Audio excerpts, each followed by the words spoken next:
Olá, pessoal. Meu nome é Mário Frigeri, sou poeta e escritor e estou convidando vocês para os meus momentos de poesia no YouTube e Facebook. Serão mais de 800 poemas e mensagens, meus e de outros poetas, interpretados com muito carinho para iluminar o seu coração. Venham comigo. A Travessia, Francisco de Assis. Caros amigos internautas, há um vídeo nosso postado no YouTube e no Facebook intitulado Santo Ladrão, que recomendamos vivamente a vocês.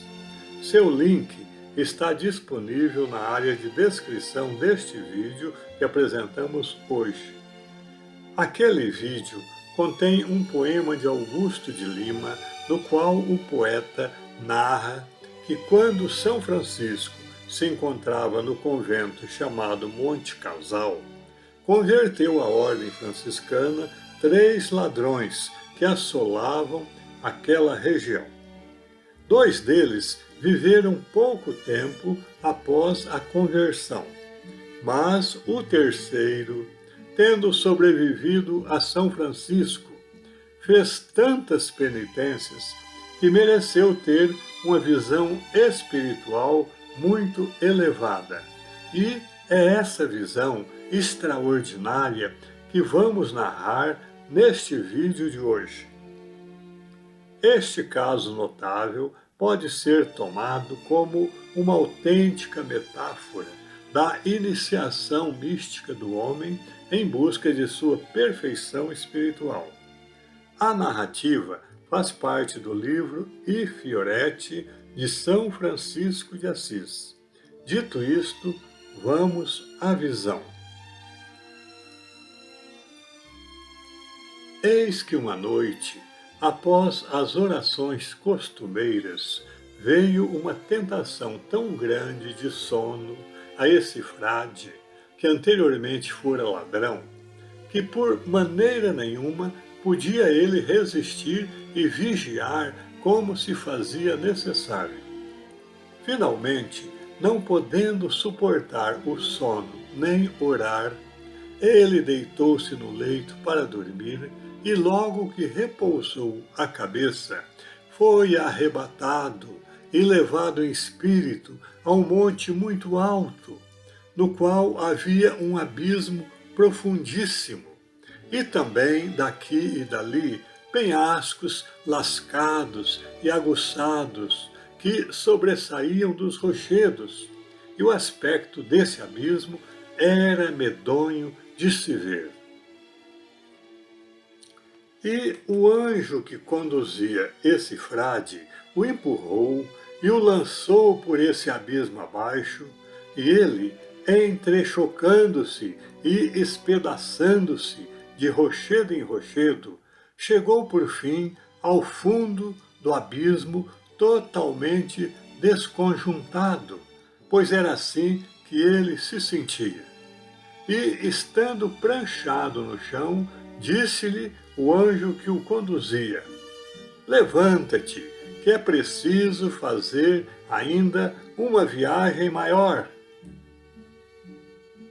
E o frade lhe respondeu: tu me pareces um homem muito indiscreto e cruel, porque me vês quase morto da queda, que me fez em pedaços, e me dizes, levanta-te. E o anjo, aproximando-se dele e tocando-lhe os membros, os restaurou e curou na mesma hora. E depois lhe mostrou uma planície imensa, cheia de pedras agudas e cortantes, bem como de espinhos, e disse-lhe que por toda aquela planura lhe era necessário passar com os pés nus, até que chegasse ao fim, onde se via uma fornalha ardente na qual ele devia entrar. E havendo o frade atravessado toda aquela planície com grande agonia e sofrimento, O anjo lhe disse: entra nessa fornalha, porque isto te convém fazer.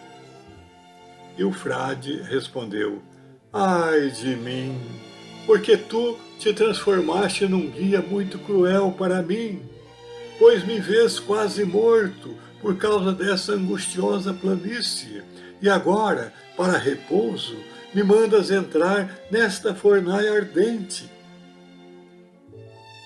E olhando o frade, viu em torno da fornalha muitos demônios com tridentes de ferro nas mãos, com os quais, porque ele hesitava em entrar, o atiraram na fornalha subitamente.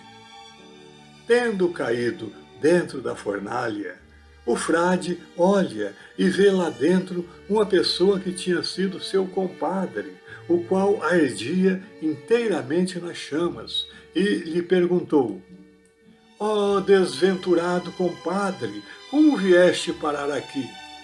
E o compadre respondeu: segue um pouco mais adiante e acharás minha mulher, tua comadre, a qual te dirá a causa da nossa danação. Indo o frade um pouco mais adiante, eis que aparece a dita comadre, toda abrasada no meio do fogo, e ele lhe perguntou: ó desventurada e mísera comadre, por que vieste a este tormento tão cruel? E ela respondeu: porque no tempo da grande fome, a qual São Francisco havia predito, meu marido e eu falsificávamos o trigo e a aveia que vendíamos ao povo, por isso agora me aprazo dentro deste inferno. E ditas estas palavras, o anjo que conduzia o frade tirou-o da fornalha e depois lhe disse: prepara-te para uma viagem horrível que tens de fazer. E o frade se lamentava dizendo: ó duríssimo condutor, que não tens compaixão de mim. Vês que estou todo queimado da fornalha, ainda me queres levar a uma viagem perigosa? Então o anjo o tocou e ele ficou novamente forte e curado. Depois o levou até uma ponte que não se podia atravessar sem grande perigo, porque ela era muito frágil e estreita, muito escorregadia e sem parapeito. E embaixo passava um rio terrível, cheio de serpentes, de dragões e de escorpiões, e lançava um grandíssimo fedor. E o anjo lhe disse: passa por essa ponte, que por tudo isso te convém passar. E o frade perguntou: e como poderei passar sem cair nesse rio tão perigoso? E o anjo lhe disse: vem atrás de mim e põe o pé onde vires que eu ponho o meu, e assim conseguirás passar pela ponte. Então o frade foi andando atrás do anjo até o meio da ponte, como ele lhe havia ensinado. E estando eles bem no meio, o anjo levantou o vôo e, deixando o frade sozinho na ponte, voou para um monte altíssimo, muito longe daquele local. E o frade procurou fixar muito bem em sua memória o lugar para onde o anjo voara. Mas, ficando sem guia e olhando para baixo, via aqueles monstros tão terríveis, com as cabeças fora da água e com as goelas abertas, prontos para devorá-lo se ele caísse. Ele ficou com tanto temor que não sabia o que fazer ou o que dizer, porque não podia voltar atrás e também não podia seguir à frente. Vendo-se assim em tal tribulação, e que não tinha outro refúgio senão em Deus, debruçou-se e abraçou a ponte, e com todo o coração e com muitas lágrimas recomendou-se a Deus. a fim de que pela sua santíssima misericórdia o pudesse socorrer. E feita a oração, pareceu-lhe que começavam a nascer asas em suas costas. Ele então esperou com grande alegria que elas crescessem para poder voar da ponte até o lugar para onde voara o anjo.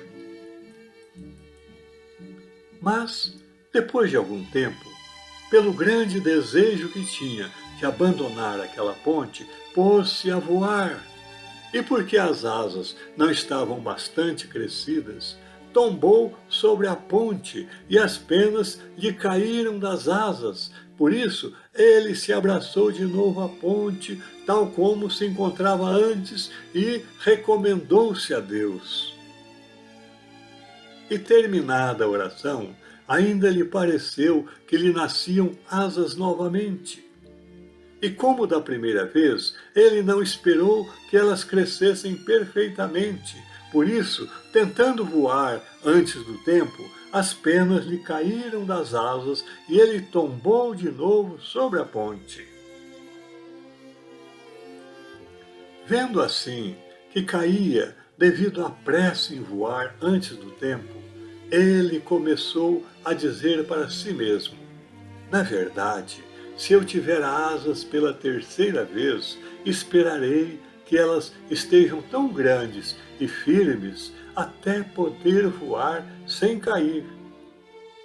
Estando a pensar assim, viu-se pela terceira vez com asas, e esperou muito tempo até que elas ficaram bem grandes, e pareceu-lhe que desde o crescimento das asas pela primeira vez até agora, tinha esperado bem uns 150 anos ou mais. Finalmente, levantou-se pela terceira vez com todo o esforço, tomou o vôo e voou para bem alto, até o lugar para onde o anjo tinha voado.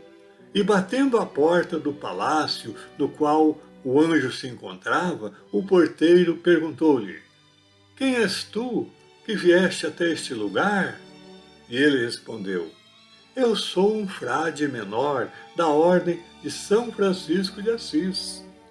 O porteiro então lhe disse: espera um pouco, que eu vou chamar São Francisco para ver se ele te conhece. Enquanto o porteiro ia chamar São Francisco, o frade começou a olhar as maravilhosas paredes do palácio, e essas paredes pareciam transluzirem tanta claridade que ele via claramente o coral dos anjos que cantava e tudo mais que se fazia lá dentro. E estando ele estupefato a olhar assim, eis que vem São Francisco com Frei Bernardo e Frei Egídio, e atrás deles uma grande multidão de santos e santas que tinha seguido a vida deles, multidão que parecia inumerável. Chegando, disse São Francisco ao porteiro: deixa-o entrar, porque ele faz parte dos meus frades. E logo que ele entrou, sentiu tanta consolação e tanta doçura, que esqueceu todas as tribulações pelas quais tinha passado, como se elas não houvessem existido. E então São Francisco, levando-o para dentro, mostrou-lhe muitas coisas maravilhosas e depois lhe disse: filho, é necessário que voltes ao mundo e lá permaneças por 7 dias, durante os quais irás preparar-te diligentemente com toda devoção, porque depois de 7 dias eu irei te buscar, e então virás comigo para este lugar de bem-aventurados. E São Francisco trazia um manto maravilhoso, adornado de estrelas belíssimas, e seus 5 estigmas eram como 5 estrelas brilhantes, as quais luziam com tanto esplendor que iluminavam todo o palácio com os seus raios. E Frei Bernardo tinha à cabeça uma coroa de estrelas cintilantes. E Frei Egídio estava adornado de maravilhosa claridade. E ele conheceu ali muitos outros santos frades, os quais nunca tinha visto no mundo. Despedido, portanto, por São Francisco, o frade voltou ao mundo, ainda que demonstrasse muita má vontade por ter que voltar.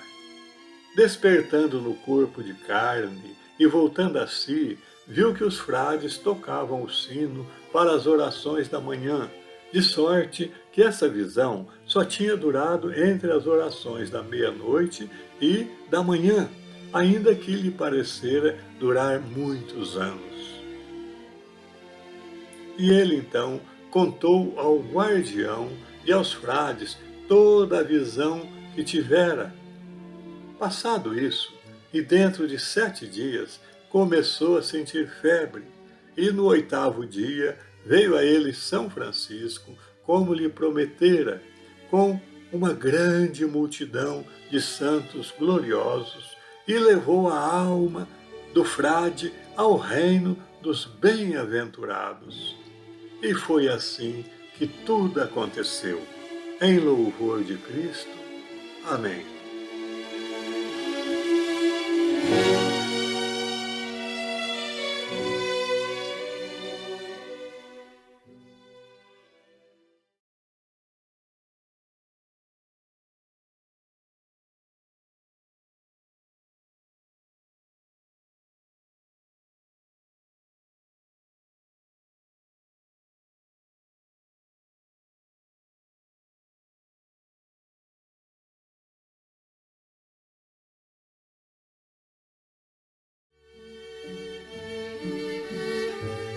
É isso.